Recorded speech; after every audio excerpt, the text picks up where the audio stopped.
नमस्कार दोस्तों, आपका एक बार फिर से स्वागत है हमारे चैनल ज्ञान की जानकारी पर। दोस्तों, पावन पर्व पर हर एक इंसान इन खास जड़ी बूटी से अपने संपूर्ण दुख को समाप्त कर सकता है। वह न केवल धन पा सकता है बल्कि अपने पूरे परिवार के दुख को भी मिटा सकता है। जी हाँ दोस्तों, यही ताकतरी की यही शक्ति है इन खास दिनों में। जिसने माना उसने पाया और जिसने नहीं माना उसने सब गंवाया। आज हम ऐसी ही खास जड़ी बूटी के बारे में बात करेंगे जिनसे सब कुछ पाया जा सकता है। चाहे किसी को वशीकरण करना हो, किसी को अपना बनाना हो या धन कमाना हो, तो ध्यान से आज इस वीडियो को सुनिएगा। इसमें आपको बड़ी काम की बात पता चलेंगी जो आपको कोई करोड़ों रुपये लेकर भी नहीं बताएगा। तो आइए फिर शुरू करते हैं। इस संसार में कुछ जड़ी बूटियां ऐसी होती हैं जो अपने आप में ही बहुत ही ज्यादा खास और विशेष होती है। वैसे तो इस संसार में जितने भी पेड़ पौधे हैं उनकी कुछ ना कुछ विशेषता और खासियत अवश्य ही होती है। इस दुनिया में जितने भी पेड़ पौधे हैं कोई भी एक भी ऐसा नहीं है जो बिल्कुल बेकार हो। किसी ना किसी में कुछ ना कुछ शक्ति अवश्य ही मौजूद रहती है और यह सभी चीजें वनस्पति तंत्र के अंतर्गत आती है। यानी कि कुछ चीजें ऐसी होती हैं जो तंत्र करने के लिए बेहद आवश्यक, खास और विशेष है। तो दोस्तों, आज के इस वीडियो में कुछ ऐसी जानकारी के बारे में हम आपको बताएंगे कि जिसके माध्यम से आप सामने वाले को अपने वश में कर सकते हैं। बहुत सारे लोगों की यह परेशानी होती है कि जिससे वह प्यार करते हैं, जिससे उनकी शादी हो गई होती है, वह उनकी बात ही नहीं मानता है। काफी लोग हमसे इस बारे में पूछते भी हैं, बताते भी हैं कि जहां पर काम कर रहे हैं, कार्य कर रहे हैं, उनके आसपास की जो लोग हैं, उनके पड़ोसी हैं, वह हमेशा ही परेशान करते रहते हैं, जिसके कारण वे कार्य भी नहीं कर पाते हैं। बहुत से जालिम लोग तो ऐसे होते हैं कि केवल बस आपको दुखी देखना चाहते हैं और कुछ ना कुछ प्रयास हमेशा ही करते रहते हैं। लेकिन दोस्तों, आज के इस वीडियो में जो जानकारी है वो बेहद खास है, जिसका इस्तेमाल करके आप सामने वाले को अपने वश में कर सकते हैं और जिस भी तरह से आप चाहे उसी तरह से वह आपसे करने लगेगा। यानी कि अगर वो आपसे शत्रुता रखता है या फिर आपको पसंद नहीं करता है तो इस प्रयोग को करके आप लाभ उठा सकते हैं। इस जानकारी से आप मनचाहा कार्य कर सकते हैं, लेकिन उससे पहले वीडियो को लाइक करके कमेंट बॉक्स में ओम नमः शिवाय अवश्य लिख दीजिए। भगवान शिव की कृपा से साधनाओं की सिद्धि प्राप्त होती है, जिससे व्यक्ति परम सुख को प्राप्त करता है। जितने भी मंत्र होते हैं, जितने भी तांत्रिक क्रियाएं होती है, ये केवल भगवान शिव के माध्यम से ही सफल होती है। तो दोस्तों, जैसा कि हमने आपको पिछले वीडियो में भी बताया है कि जो तंत्र होता है, तंत्र की जो क्रियाएं होती हैं, उनमें किसी भी चीज की आवश्यकता नहीं पड़ती है।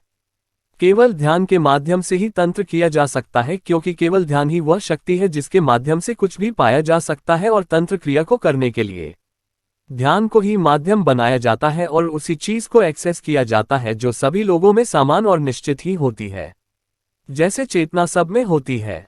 तंत्र करने के लिए आमतौर पर कुछ चीजों की आवश्यकता नहीं पड़ती है, क्योंकि ये प्रचंड क्रियाएं होती है।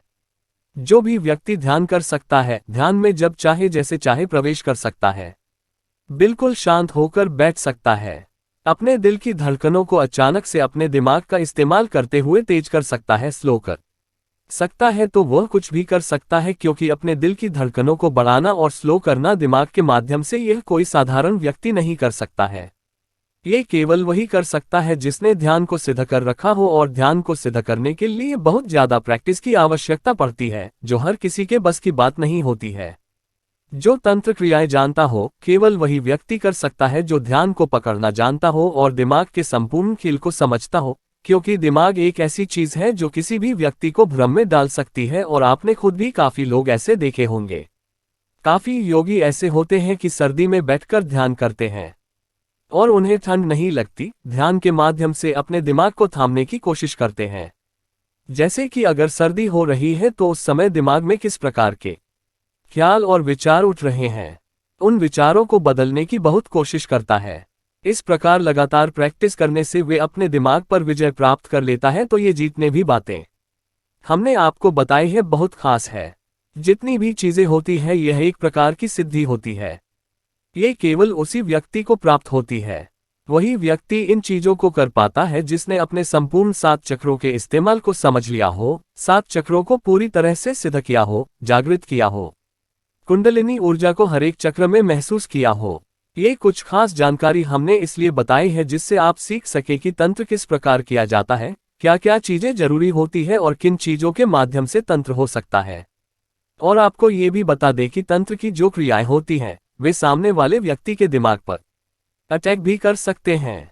इसीलिए यही वजह होती है कि सामने वाले पर जब कोई तंत्र क्रिया हो जाती है तो सामने वाले व्यक्ति हमेशा ही बेचैनी में होने लग जाता है, चिंता, घबराहट और बहुत ज्यादा उसका मन खराब होने लगता है। भूख प्यास आदि सब कुछ ही उसकी बेकार हो जाती है। इसलिए तंत्र क्रियाओं को बेहद खतरनाक और सबसे अधिक शक्तिशाली बताया गया है। आपको ये भी बता दें कि जो आज्ञा चक्र होता है उसी के माध्यम से तंत्र केवल संभव होता है। इसीलिए जितने भी साधु होते हैं वह रोजाना ही अभ्यास करते हैं क्योंकि त्राटक में जितनी शक्तियां होती हैं इतनी शक्ति किसी भी चीज में नहीं होती है और यह सबसे आसान होता है। सबसे पहले तो आप इस बात को समझें और यह बात देखें कि जो थर्ड आई होती है वहां पर एक बहुत ही स्ट्रांग ग्रेविटेशनल पुल होती है, यानी कि वहां पर बड़ी आसानी से आप ध्यान लगा सकते हैं। उसके अलावा शरीर में कोई भी ऐसा स्थान नहीं है जहां आप आसानी से ध्यान लगा सके, तो वह चीज सबसे आसान होती है।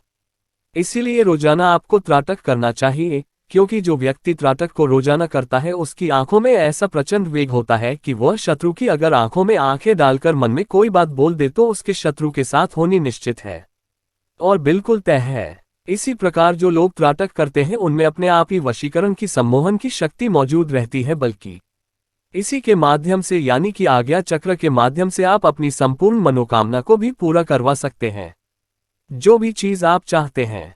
अगर आपको त्राटक करने की प्रैक्टिस है तो लगातार आज्ञा चक्र पर ध्यान लगाते हुए आप अपनी इच्छाओं को पा सकते हैं। आज्ञा चक्र बेहद खास और सबसे अधिक शक्तिशाली होता है। आज्ञा चक्र के जागृत होने से बुद्धि बिल्कुल कंट्रोल में आ जाती है। फिर बुद्धि इधर उधर बिल्कुल भी नहीं भागती है, वह बिल्कुल शांति से संपूर्ण सुख को अनुभव करने लग जाता है।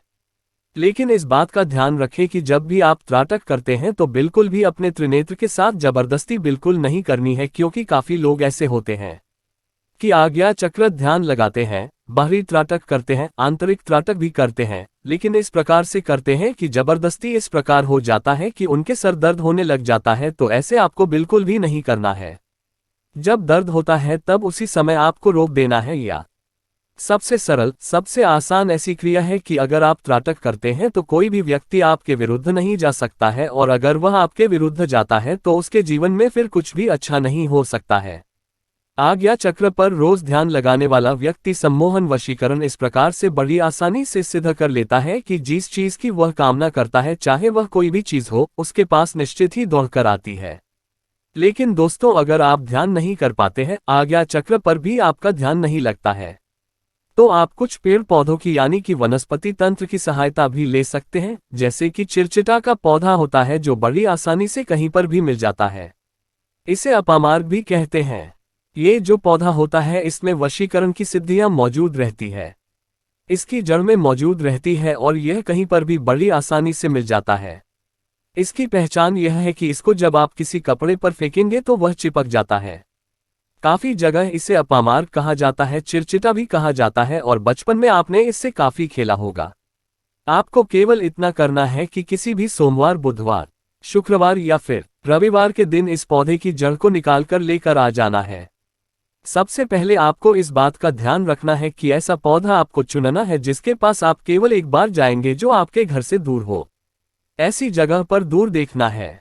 ये बड़ी आसानी से कहीं भी जंगल में मिल जाता है, तो वहीं पर जाकर आप इस पौधे को सबसे पहले जल दे दें और एक लोटा जल चढ़ाकर इसकी जड़ को निकाल लें और अच्छी तरह से धो लें और एक पत्थर भी ले लें। आप इस बात का ध्यान रखें कि केवल पत्थर पर ही इस जड़ को आपको पीसना है, और जिस समय आप इसे गे तो पीसते समय आपको क्लीन बीज मंत्र का उच्चारण करना है। क्लीन भगवान श्री कृष्ण का बीज मंत्र है। भगवान श्री कृष्ण को आकर्षण का सम्मोहन का देवता माना जाता है, और यही बीज मंत्र जपने मात्र से ही सम्मोहन सिद्ध होता है। तो वशीकरण करने के लिए जड़ को पीसते समय आपको क्लीन बीज मंत्र मन ही मन बोलते जाना है। जितनी देर में ये पेस्ट बनेगा उतनी देर तक आपको क्लीन बीज मंत्र बोलते जाना है।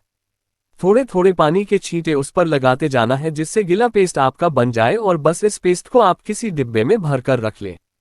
फिर जिसे आपको वश में करना हो, बस उस व्यक्ति को आपको ये तिलक लगा देना है।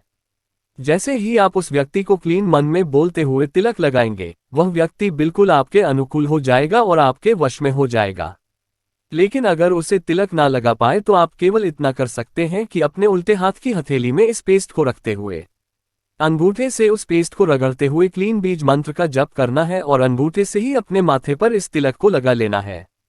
अगर इस तिलक को वह व्यक्ति देख लेता है जिसे वश में करना हो तो इससे भी वशीकरण हो जाता है। बस तिलक लगाते समय थर्ड औने पर उस व्यक्ति का ध्यान करें। धन्यवाद।